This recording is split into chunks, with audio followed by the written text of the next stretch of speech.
I need to know everything, who and the what and the where, I need everything. Trust me, I hear what you're saying, but act like it's new what you're telling me. I'm curious, George, I hop in the Porsche, 5 and a horse, I'm ready for war, I'm coming for throats, to turn to a ghost, I need to know everything. Now you be surprised at the info you get is by letting them talk, so I'm letting them talk. Gotta keep quiet, maneuver in silence to let them in, chalk up their body, another one body, that's just how it go. I got some secrets, I'm shaking the game so they stay on their toes. Stay in your lane, I have to stay on the go. I can play with the pros, not act like rookies, so they overlooking it, not a... Hello, everyone. How's everybody out there in the startup world? Welcome to Startup on the Blocks. Bridget, you could turn your camera and mic on and come and join me. Yep. So, hello, Bridget. How are you? Hey, I'm doing amazing. How are you doing today? All right. We're excited to have you on. You're up in DC, right? And we're down here in Pensacola. Yep, right here in Northeast DC. Yeah. First, I'll tell the folks a little bit about Startup on the Block. So we have a few new people on tonight, and so Startup on the Blocks is like it's just a big resource for helping people who are thinking about becoming a founder and learning the best practices. And for me, I'm all about networking, and I like the opportunity to network. So this platform hopping that allowing us to do one-on-one networking, that's pretty neat, especially in this era of COVID. So we're excited to be on this platform so we can reach people. And now Hopin has a mobile app for both Android and iPhone as well. So that's pretty neat, isn't it? Yeah, that is pretty neat. I'll definitely have to check out the mobile app. Yeah, and so I had a pleasure of meeting you last week through by way of Pat Rooney connected us, and I'm so glad he did. And you have an excellent story, a journey that you've been on, and we want we thought it would be nice if you would share with the audience your story, your journey, and so they can get to know a little bit about you and what your company and what you all are offering, and how it might be some help to us here in the startup world. Yeah, absolutely. And thank you. I'm very happy to share my story. So 5 years ago, I'm originally from Miami, Florida. So I am born and raised in the state of Florida. That is absolutely my home. Okay. 5 years ago, the Black community of Miami was in distress at the time. We were experiencing a lot of shootings of unarmed Black men in the area. There was a bit of a tipping point that took place in the local area. So myself and about 60 other Black millennials, we met online on Facebook. And we decided that we were going to begin to apply our skill sets to improving this issue. So we were teachers, we were government employees, we were activists, we were journalists. And what we did is we separated ourselves into groups based off of skill sets. Okay. And we took on the task of improving the quality of the Black experience, specifically in Miami-Dade County. So here's what that looked like. We were living in food deserts.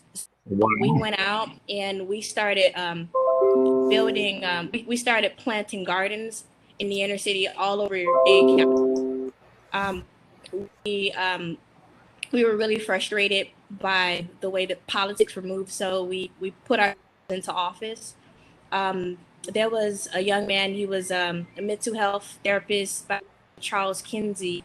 Um, July 16th, July 18th, 2016. He was shot Mm-hmm. trying to protect an autistic client that wandered off into the streets.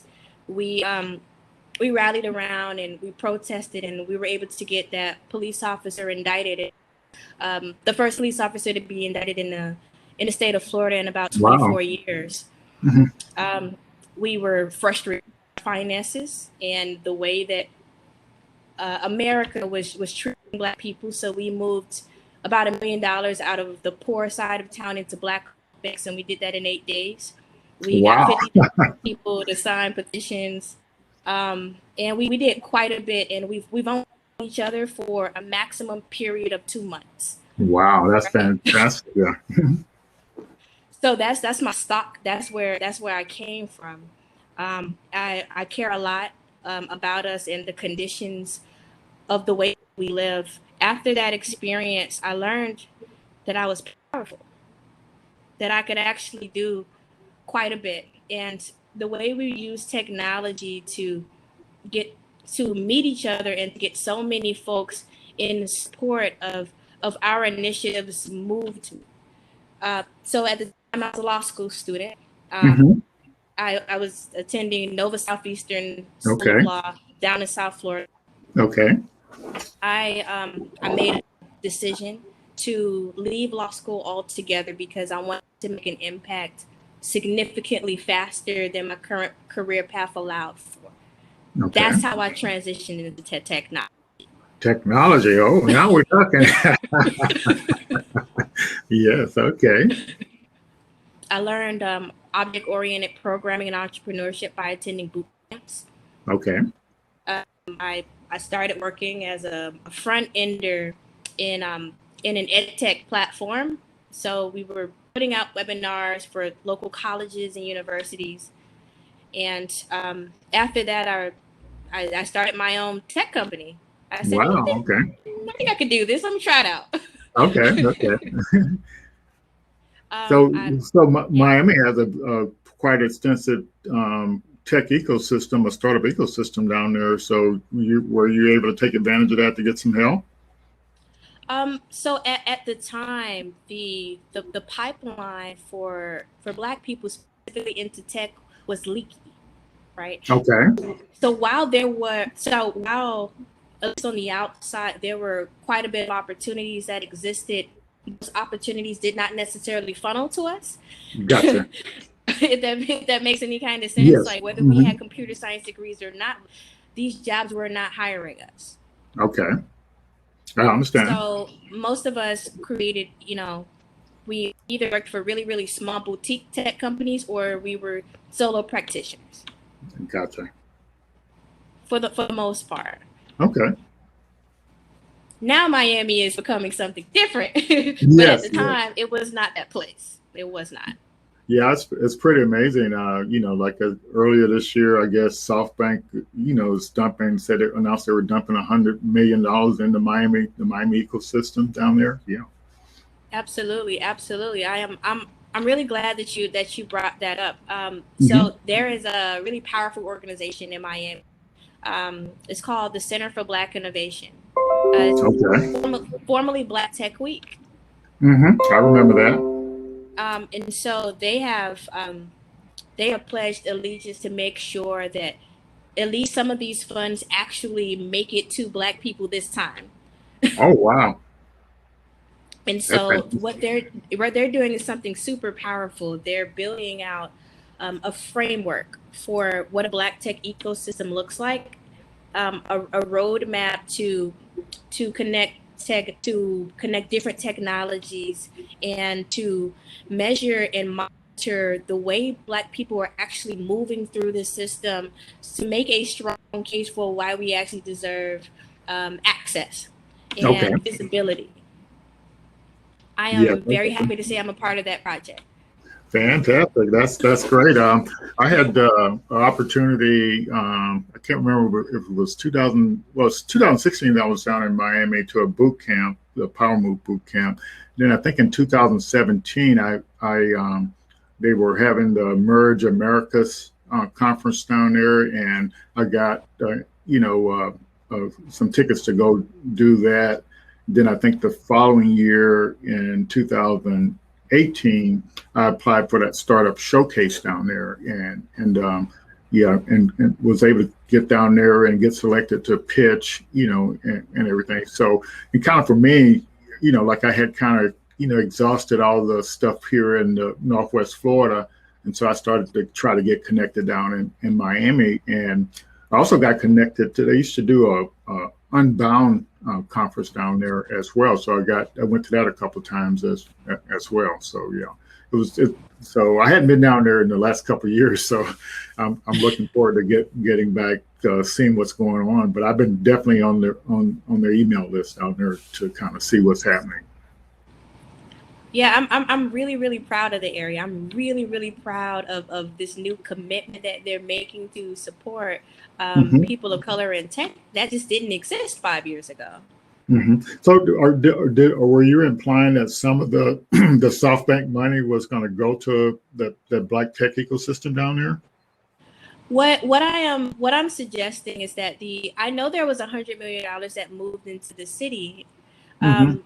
However, historically, when funds from out of town come into South Florida, it doesn't actually make it to Black hands. Yes.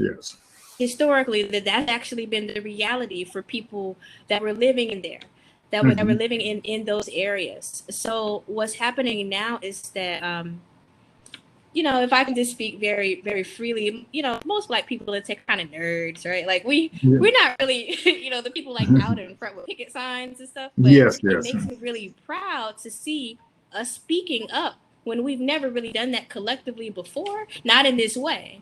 Yes. Okay. So I feel excited to know that there is a real push and initiative to actually make sure that we're tracking the allocation of these funds that's coming from out of town. Yes. And into the area.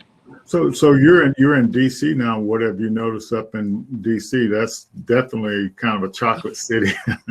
Oh yeah, for sure. Well, DC is infamous for government tech, for sure. Yes.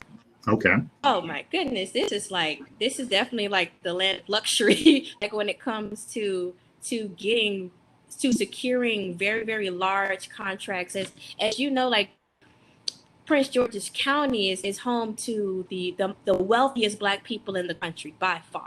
Yes. And part of the way we were able to generate and amass such a large sum of wealth was through the federal government contracts. Okay. And that's really exciting to see. Yeah. So, but you make a good point, and so right now, I think the national effort, is the way you build. One way you can also build wealth is through the startup world, learning these best practices for building a startup, in a high growth company, and so I think that's the message, to learn. Yes. Did you hear? I just heard today. Okay. Goldman Sachs is dedicating $10 billion to impact the lives of Black women. Yes. Yeah. So I saw your post on LinkedIn on that, and so of course I will definitely share it and get that out, and so that's a hard message to for people to really take to heart, because so what I've noticed since last summer, is that like when SoftBank kicked it off, putting out $100 million, for Black founders, and then all these other organizations, companies setting aside money, and as I was counting, it was like it's probably approaching $4 billion or more right now that's been set aside. But how do you get the word to Black people and everybody that this is a great opportunity to learn this startup stuff and take advantage of trying to get some of that money? Absolutely. And oh my gosh, this is literally the best time in the world, period, to be in tech as a Black person. Yeah. Literally the best. Bank of America made commitments, Wells Fargo, PayPal. $1 billion. Yeah. But they're not just talking about it. Like, we're actually getting these funds. So, Lloyd, I got to tell you. So I started fundraising recently. Okay. Recently, as recent as October, Yes. right? And so I was raising funds for a product. I built it was so a project management tool that simplifies finances, right? Yes. I've Okay. never really raised money before. Like, that wasn't my background. I was a law school student, Yes. Yes. right? Mm-hmm. But I've raised $80,000 so far, and some of Mm. that money came from Bank of America, Okay. PayPal, Okay. Wells Yeah. PayPal Fargo. did. Yeah. PayPal is, set aside over $500 million, They for Black really and Brown did. Found. Yeah. They And really so, like, did, and yeah. yeah, that's fantastic. I'm glad to hear that, and I can guarantee you, you're gonna end up with more than 80,000. You keep on track of what you're doing. So, like, some of our local peoples, started applying, for some of those opportunities for Black and Brown founders, and they're having success right now. So that's really good, to connect, founders to those kind of opportunities. I am so excited about that. Yeah, but you got to think, you're a young person, but I grew up in there, where if you needed money to start a business, you need to have, some rich family, or you had to go out and get a big loan. And so now, just to think you can spend less than 5 minutes pitching your idea, and you could get a check for 100,000, Yeah. 200,000, or $1 million just for pitching your idea.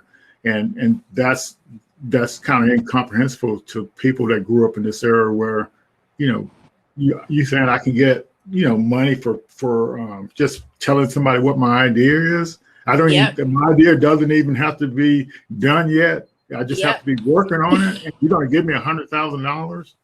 You know, that's amazing. And, like, I became aware of it back in 2014. I didn't have a product or anything, and I got admitted to this, my company got admitted to this accelerator program. And by the way, can you use a check for $25,000 to Wow. help you build your product or service, or participate in in a pitch competition that that you can win 100,000 or 25,000 or 10,000 or $1,000, and using that money to build your product or service to try to get to your MVP. Absolutely. You're absolutely right. It seems unreal. Like, it almost seemed like hocus or something that's a bit unattainable. But it's not. Like, it's Yeah. absolutely real. It's absolutely real. I've seen it, and I've watched my friends raise money. Yes. Hmm. Yes, that's really fantastic. So, like, you are the founder of this. What is Rawfin or FinRoff? I keep getting the names reversed. Which is it? Sure. The platform is called Finrock. Yes. And so, like, what was your journey, or how did you, come to, realize that was a need? Yeah, absolutely. So, I got to be honest with you. Learning how to build a business was difficult for me. Like, I really struggled to understand how to do this without any, like, real instruction at the time. Hmm. And so when I finally got to building out a company, I I was taking notes along the way, right? Like, how to incorporate a business, how to build a product, like how to do all of that. Hmm. And I was looking around, and I saw, there were hundreds of thousands of other people struggling with trying to figure out how to build a business, how to raise Yes. capital, and all of that. So I started reaching out to some of my friends that work in corporate America, and I asked them, hey, do you guys notice a trend? Like, are you noticing that because folks aren't necessarily coming with all of this expertise and business acumen, is that is causing them to maybe not necessarily build launch products or to get there. And I found out this was a very common thing. I spoke to like 2,000 founders and the Wow. people that support them, and I realized that this was much bigger than than just me and a couple of folks that I knew. So we're techies. We now know how to code. We Hmm. decided we were going to make this process a lot easier. So we were on a quest to figure out what makes a company successful, right? Like Yes. Okay. starting from the idea stage. Okay. And we after doing some research, we realized that one of the best approaches to understanding, you know, what were the ins and outs that made a company successful was to start writing project management. So our tool is a project management tool that serves as a pipeline directly into funding. Okay. So you build your board out. We associate costs to the specific tasks. Okay. You're able to, if you're already generating revenue or preparing to do order management built Okay. inside of the platform, so you don't have to use Excel anymore, or be trying to figure out these antiquated, outdated spreadsheets Okay. that can sometimes feel a bit convoluted and confusing. It builds it for you. It's based Wow. off of you just building your project. Okay. And when you make your board public, investors are able to board in your projections, and so it does the due diligence for them, and they can reach out to you and just invest directly into your bill. That's what Yes. we So built. this. Yeah. So yeah. Just hold on right there. So like I remember, when that first accelerator program I was in, it was based on reaching milestones that you had set. So you had to do some tasks in order to reach those milestones. And I heard the people who participated in the Google for startups stuff, that's a milestone based thing. So you're saying that you're able to socialize this milestone to give investors some insight into all your tasks you were doing to actually reach those milestones. And so what one of the things that I remember in this first accelerator program I was in, they asked for what are your milestones for the next 3 months.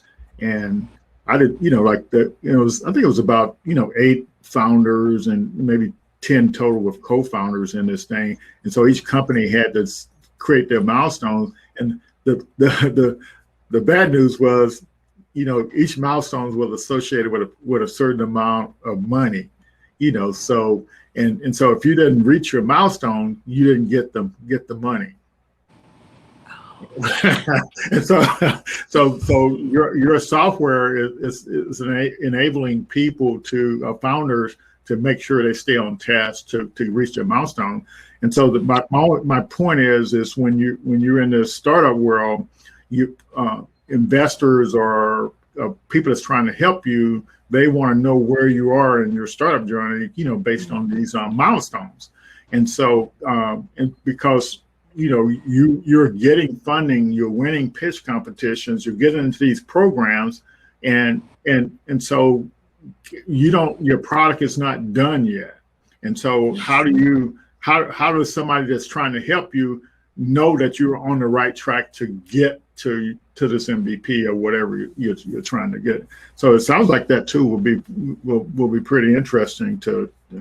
I can't wait to. Sorry, I missed the beta part of it. I'm looking forward to to your release. So when are you on track to release it? Release it when? Yeah, so that's a solid question. So we released alpha, the very first version of our platform, back in December. We had Okay. 175 startups on board to test it out, give us some feedback. Okay. And so the startups that we're able to get, we're able to get about a 75 out of South Los Angeles, 100 out of Orlando, Florida. Mm-hmm. And most of them were able to see value right away. About 78% said, hey, I get it, I like it, right? But then we had another number we really had to address.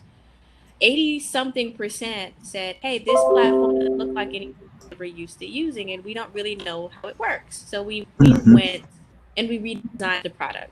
Okay. So where we are right now is we're literally in the middle of redesigning our product based off of the feedback that we got from our very first 175 startups. Okay. So we're set to launch again at the end of May. Okay. So like so I know you didn't just happen to know 175 startups. So how many? So what was your playbook method of connecting with these founders to test your platform out? So in this strategy, COVID helped us because everybody Okay. was at home already. Okay. We made a couple of friends that run incubator and accelerator Okay. programs. Okay. And so these was just a consequence of just two accelerator programs. Fantastic.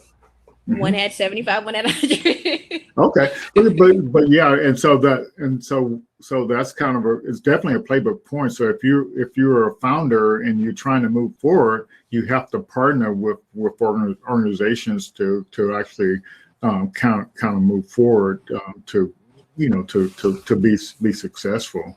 So and to be honest with you, I kind of saw that with what we're doing with Startup on the Blocks with your company.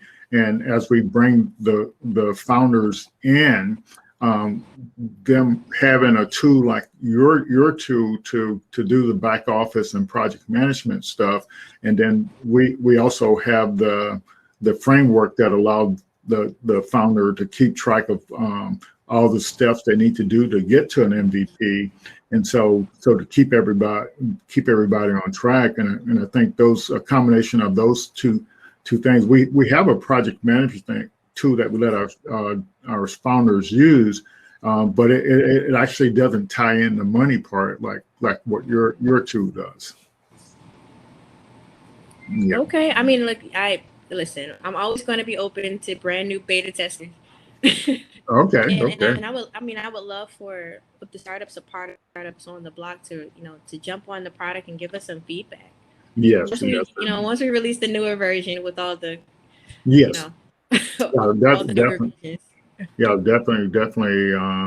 Understand. So, like, I know. So, I want to go back to your start in tech. So, what actually made you decide to go to the boot camp? I know Miami was full of boot camps, so when I would come down to visit, boot camps, software boot camps were everywhere. Co-working spots were everywhere. And one of the things I learned from Miami is that we use here with Startup on the Blocks is every Thursday night you had your choice of a dozen training things to go to, like at the CIC or something like that. And so they would do this thing where they would have, let's say, having a dozen different meetings going on, but they would have a little reception where everybody could get some snacks and some beer and wine, and then you could break out and go to whichever session, whether it was about raising funding or AI or whatever. So with Startup on the Blocks, we wanted to have this thing where you could actually network for an hour and get some training for an hour, and do that every week. And so with the networking, you can actually meet other founders or people that you could potentially partner with or whatever, and so that's what we're actually trying to create here. So like when I would go to Dallas, Texas, same thing. They always got the networking, and St. Louis, same thing. Just everywhere you go. And it's one of the critical things that is actually needed. And so yeah, I'm definitely excited what I learned just from my travels doing that, and I think sooner or later we can get even some more traction to kind of move things forward.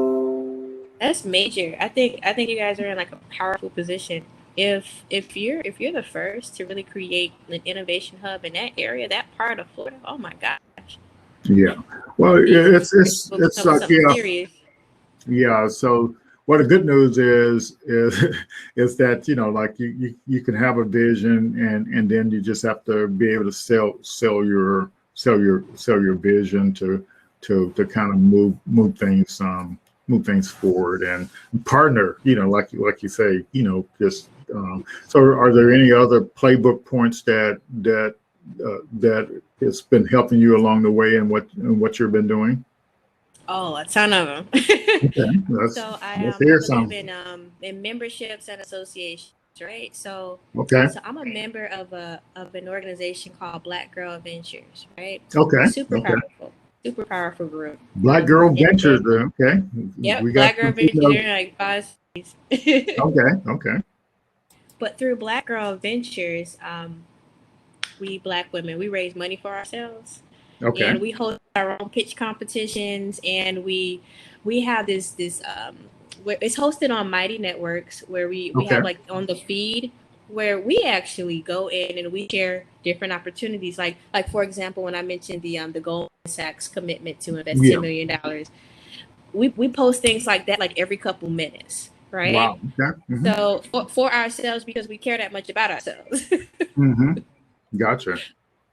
Yeah. So things like that help a lot. There's also they just started Black Men Ventures recently. Just put it out there, Okay. for the men in the audience for opportunity.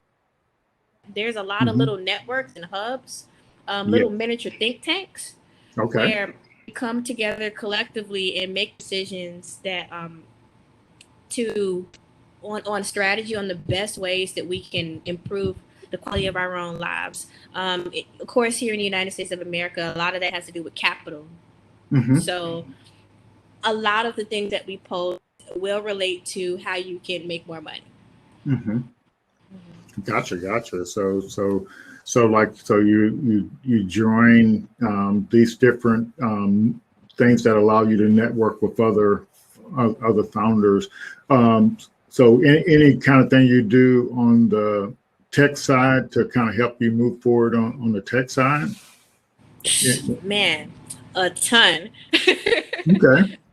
So after George Floyd passed away last year, the Black tech community did this thing in Silicon Valley, right, where we Oh, decided collectively we're all going to get together and to hold our bosses accountable for the way that they've historically been treating Black people, right? okay. So Clavium is they're a platform for online sales and marketing. They led this major initiative called the Pay It Forward campaign, and Okay. through that campaign, they were able to get about 1,400 individuals out of the top tech companies in this country to volunteer their time to specifically support Black businesses. All Okay. right, so I'm literally talking about like lead product manager at Google, Microsoft, Spotify, Hulu, Netflix. They're all on this list. Okay. And so we circulated this within our network. And, if you're struggling with anything, hop on Calendly and talk to somebody for 30 minutes. And Wow. and we can do that for each other. Yeah. So like, so what did you call that platform, or what did you call Well, it? it's called the Pay It Forward campaign. And if you like, I'll be happy to share that list. Yeah, that would be fantastic. Yeah, we definitely could use a resource like that. You did mention that to me last week, and I sort of let it slip by because that's definitely is a great resource, to for people to be able to talk to experts. Mm-hmm. Okay, so that's the helps a founder from the tech side. So I'm trying to think. So we covered partnering to kind of move forward. We Mm-hmm. covered joining organizations to kind of help move forward, Mm-hmm. and in this, and I guess leverage with this pay it forward thing. That's just like getting mentorships, from experts in the field, to kind of move forward. So that's so there's just so many ways you can, depending on what you're trying to do, to get the help you need to kind of move forward. That's exactly right. It's essentially like this. If you want it, you can get it because it's literally here. It's here right now. Yeah, yeah, that's a good way to put it. And so like so in the audience, I think Jonathan Kretz from the Generator program, and that's another example. Generator was able to get some of the 200 million from Western Mutual, and so they've been Generator's been sponsoring events for Black and Brown founders. And yeah, and so I hope John and Jessica don't mind. They got to participate in the pitch competition that they had for the Black and Brown founders maybe last month. And so from that, 5-minute pitch, they've already getting letters from investors, and so that shows you, even though it sounds like it's far away, it's actually pretty close. Absolutely. And I learned on this journey, you do not need to have a completed product in order to raise money at all. Yeah. And you probably already talked to these founders about this, but as long as you can show a proof of concept in action, that's all you need, right? So proof of concept, you're able to show by people wanting to use your product. Yes. Yeah. Right? But see, like, so with Startup on the Blocks, we wanted to sort of pull some people in that wasn't actually aware of the startup ecosystem stuff. And so we just decided to do just a quarterly pitch competition, for a few $1,000s, just to kind of help make people aware of this opportunity, so yeah. But you like I said, I remember the first pitch competition. Well, it was like, was it the first? Yeah, I think it was the first pitch competition I applied for. I didn't get the pitch, but I got to participate, and it resulted in, a windfall, of cloud credits and, and stuff like that. So just on my idea alone, we hadn't started coding or anything. So from that one little thing, it amounted to like over 150,000 in Azure cloud. That's credits. Amazing. Yeah. That's definitely amazing. But yeah, but see, like, people don't, when I say this ecosystem is here to help you no matter which stage your idea is at. When it's just an idea where you just trying to turn it into a concept, there's help. And so, because like, yeah, for example, I participated in a pitch competition here in Pensacola on Cox, it's called a Cox Get Started program.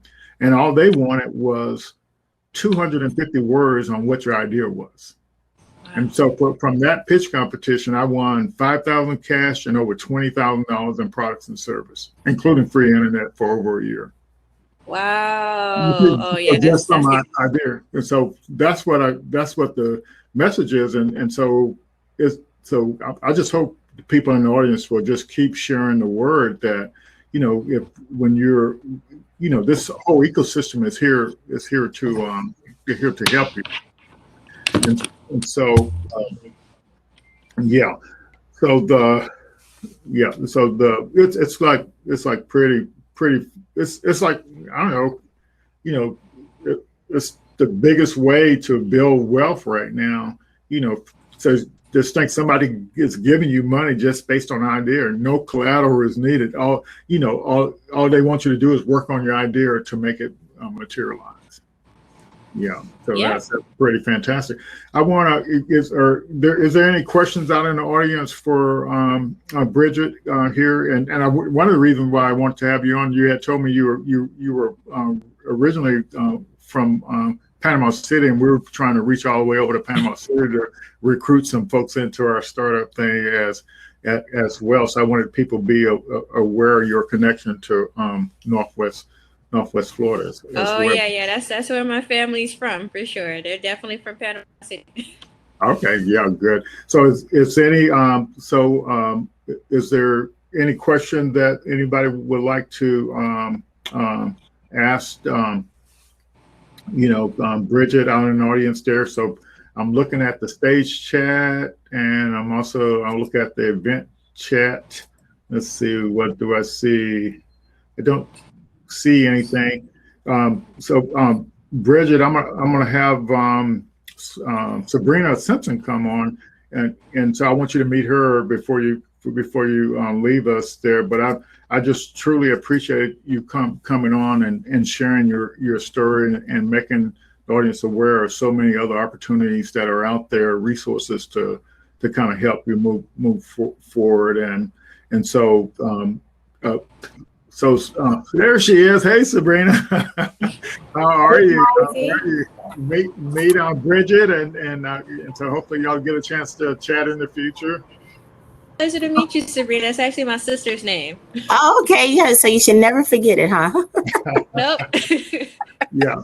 And so, Bridget, the reason why I asked Sabrina to come on, she in one of the stories we want to communicate to people, if you're already having an existing traditional business, you know, and or even if you have a job somewhere and you see a problem, you know, that needs to be solved, then the minute you start working on solving that problem, you actually become a founder. Yep. And then now you're open to all these resources that you mentioned that are out there. And so, like at this idea stage, you're like at the beginning of a sales funnel, but at the end of that sales funnel is actually capital, you know, to scale out your business. And so, but just getting started and just taking advantage of all the resources in that sales funnel, and yeah, and so I think that's kind of a neat thing. So we appreciate you coming on, Bridget, and we look forward to working with you in the future. And I want to, you know, thanks Pat, you know, really for connecting us.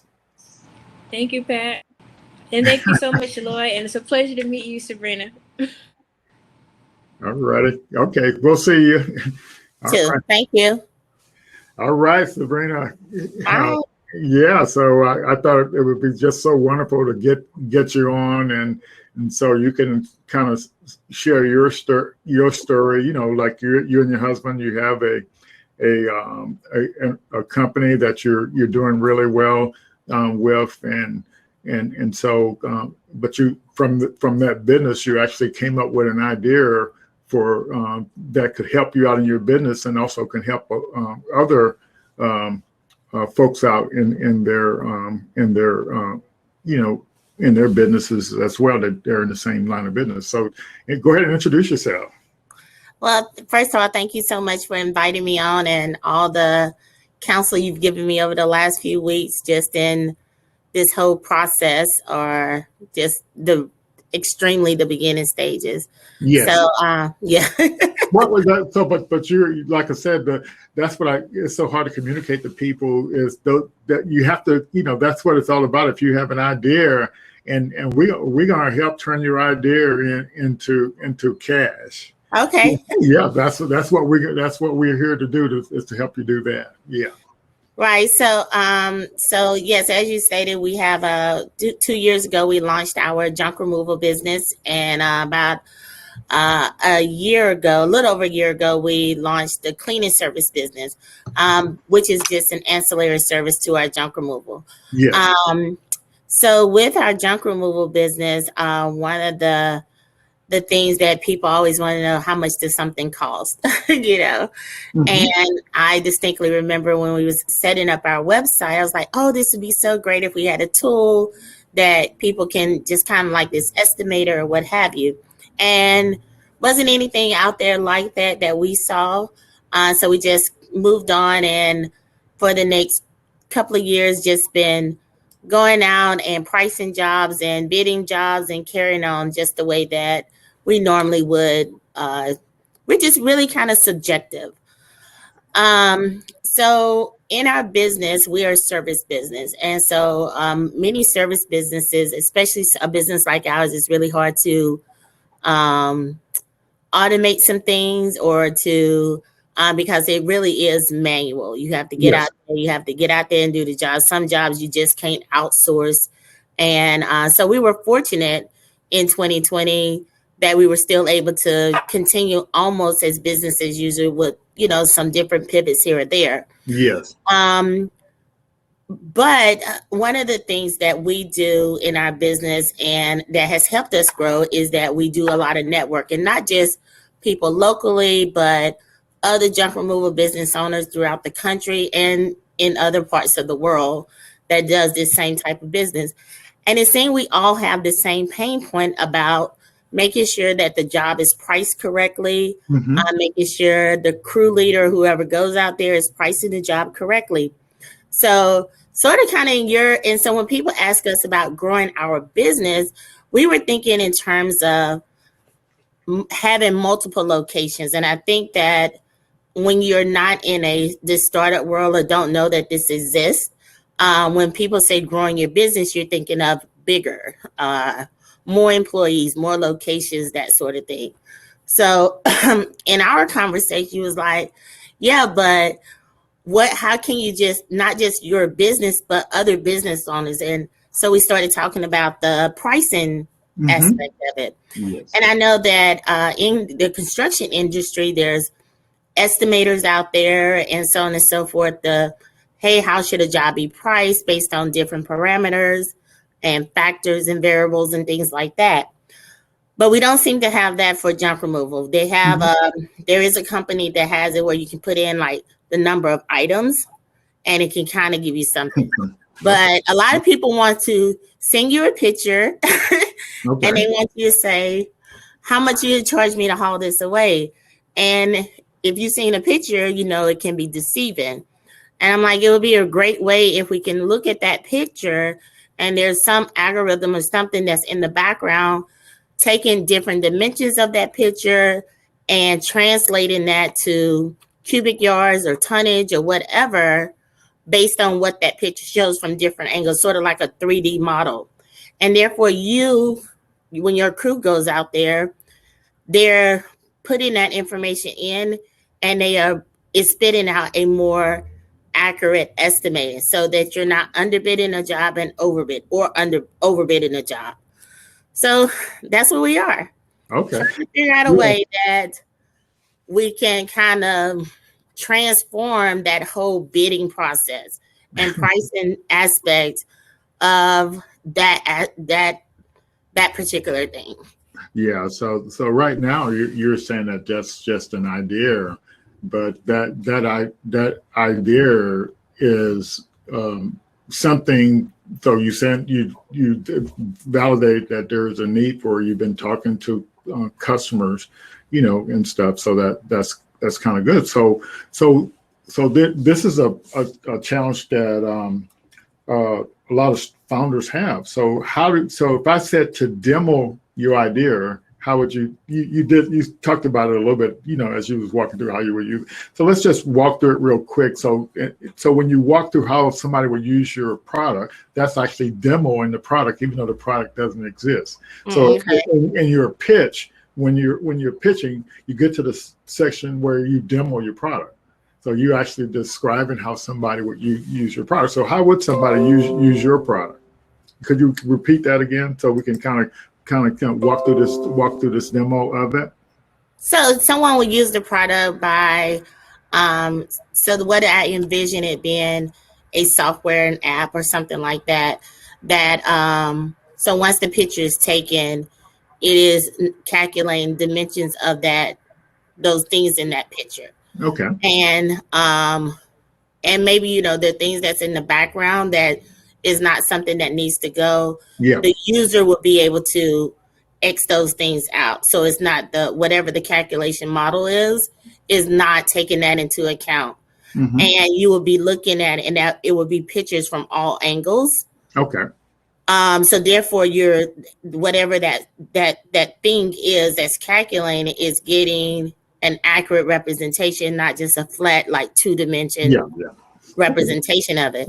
So you can actually simplify that demo, saying, you know, our software, you know, a homeowner could actually use it to kind of estimate how much their trash will cost to remove the trash or junk in their yard just by taking a picture of it. Then the software automatically estimate the cost of the removal.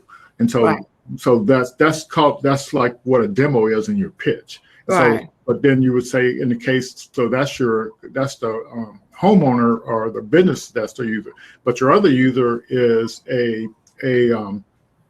these other hauling companies all over the world.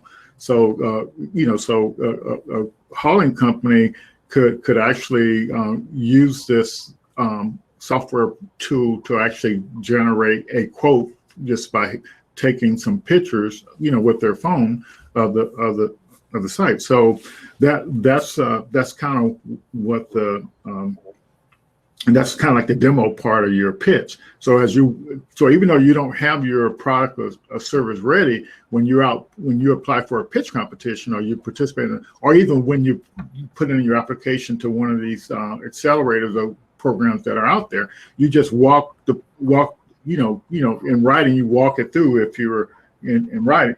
But if you're pitching it like verbally, you would just walk through how the user would actually use your product, and that's the demo session of your pitch.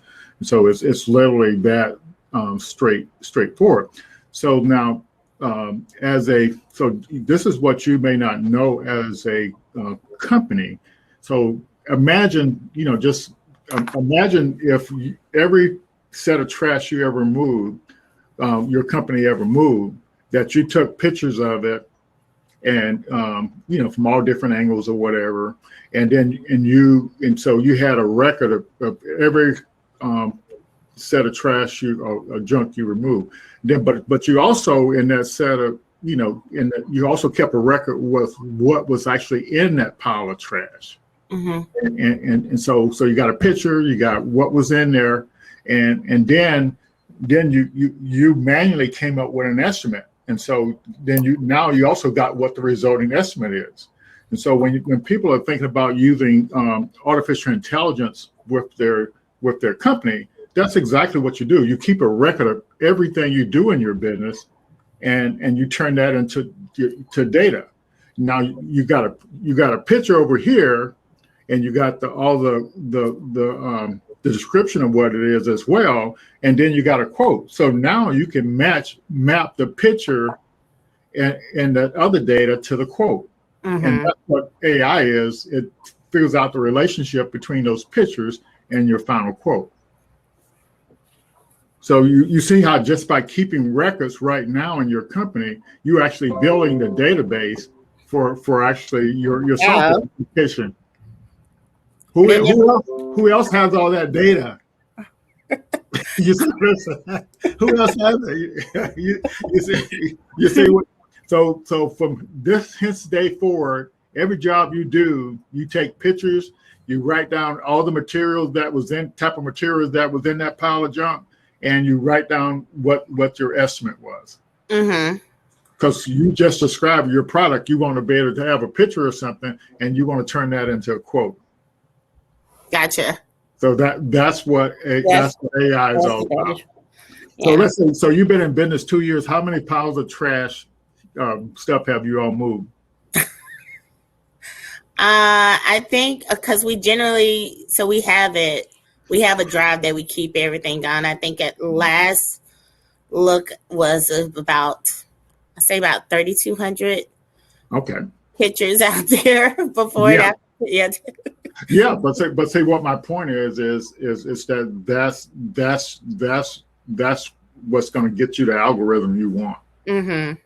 You get it? I didn't even think about it like that. Well, that's what's going to get you the algorithm you want. Mm-hmm. So you're actually building it from actual data. Right. So, see, AI is taking data. That's pictures of data. What you write down to describe what's in that pile of trash is data. Your answers to equating that data to a quote is your actual estimate to give the customer. Now you got a relationship between all this data you've been writing down in these pictures to what the quote is, and that's how you build your algorithm or build your AI to do it. Yeah. Yeah, because it's sometimes you look at a pile and it's misleading. Yes. But you just keep track of the data, and then you can so the other data that you would have in there after you get paid, you determine whether you lost money or not on that job, and so you can actually track that as data as well. So yes, so one of the things about this whole, because I was speaking to someone earlier, and in this whole startup world, it's like a whole set of terminology of business and stuff. And we talked about it last week. Yes. Other than like traditionally what I was thinking about in terms of our business and what it is that we do. So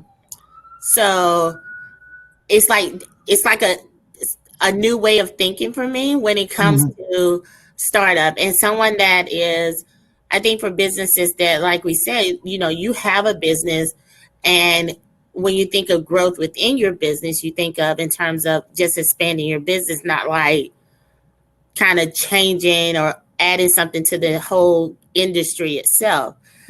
And so how do you, in that, like for someone like me, and I know we got Startup Rocket, I think that's the name of it.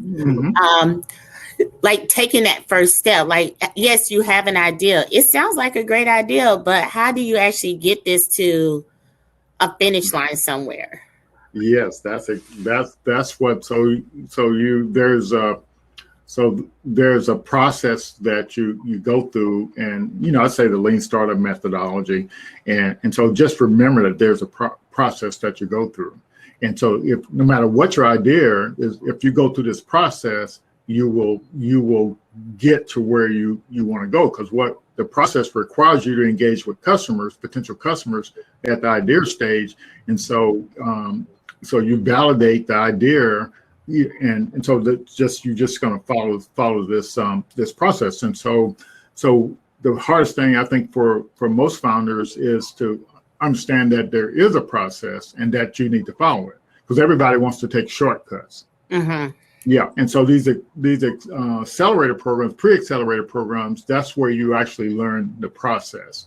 And so you also learn the process. You can learn it from going like the startupschool.org, like, so I told you to sign up for that. So that'll lead you through the process as well. That's free, and it's got it's got some amazing materials to get you through that. And so they've worked with over 5,000 founders, way more than that, but they understand the process really well. And so what our approach with Startup on the Blocks is simply, we want to help guide you through the process, and that's why we got the Startup Rocket, the framework for that. And then right now we also have that Lean Time IO, which is the test management idea thing. You got your business model, you got your lean canvas in there, you got your idea boards in there, you got all your task management in there, and so you should have a co-founder as well, and then you need these weekly events like what we're doing here with the Startup on the Block, to kind of connect with other founders, so you can actually keep learning and stay motivated, because it's kind of lonely out there if you're tackling this challenging thing. Yeah, and that's one of the things, is like realizing that it's just really, even though the idea came from my business, that's where all ideas come from. That's what people if you work on a job, you can come up with an idea, right? You can become a founder. You don't have to have you don't have to have a degree or anything. You just have to know what the problem is. And the idea, but the process is different. Well, the lean startup methodology is about build, measure, learn. So you test, you try to fail fast. So you have an experiment, or you test out an idea that you have. And so in your case, just remember, if you go through the framework, the Startup Rocket, it has all the steps in there that you need to take to kind of evaluate your idea, and then like the Startup School, it's actually all of the questions that you would have or come up with, it's actually going to answer most of those questions. Yeah, because you can imagine if they've been doing this accelerator since 2005, can you imagine the number of questions that came up and they got a whole library of videos, question and answers, and everything. So like for example, when you have a co-founder, how much, how should you break out the shares? How should you split it out? So there's a 4-minute video that explains how you do that. You know the answer in 4 minutes. You see what I'm saying? Yeah. Yeah. And so that's so the other thing that I will tell you, what I've seen is I've seen people that they don't want to do the due diligence or the discipline. And so a startup is like building a house. Your foundation has to be there. And so all this due diligence, working with your customer and the marketing, finding out the market, all that's foundation. Without that, so the lean startup methodology builds a foundation for your idea. And so at your idea stage, your idea is worth zero. But as you start talking to customers and figuring out how big the market is, talking to customers and understanding what the problem is, as you keep improving that, your idea becomes more valuable until it actually. So first is zero, then you get up to a point where you can get money from friends and family. Then you get up to a point where you can get the money from angel investors, and then when you got a minimal viable product, you can get money from venture capitalists. But so with this journey, what the idea is, at each stage you're at this journey, you as long as you're working on this stuff and working, using a tool like FinRaw, you can actually meet your milestones and make progress. Yeah, I thought that was really interesting what her technology is, the FinRaw, especially when you don't know. And I don't know, I think you said the startup rocket has the kind of the plan in there, but it doesn't take the financials into account. So there's some tools that you use along the way. So the financial model, you developing that. There's tools for that, and your business model for your idea is the lean canvas. That's actually your 1-page business plan for your idea. Okay. So all those things you have to do, all these tools that are in this process, and that's kind of what you. All this, everything you need is if you're humble enough to follow the process, you can actually move forward. Okay. Yeah, and that goes for anybody out there. It doesn't matter where you are now. If you know that there's a problem out there that needs to be solved, you can get the help. Even to the point of getting the like startupschool.org. Y Combinator, they'll help you find a co-founder. If you network. Come to our event and network, you might even find the co-founder.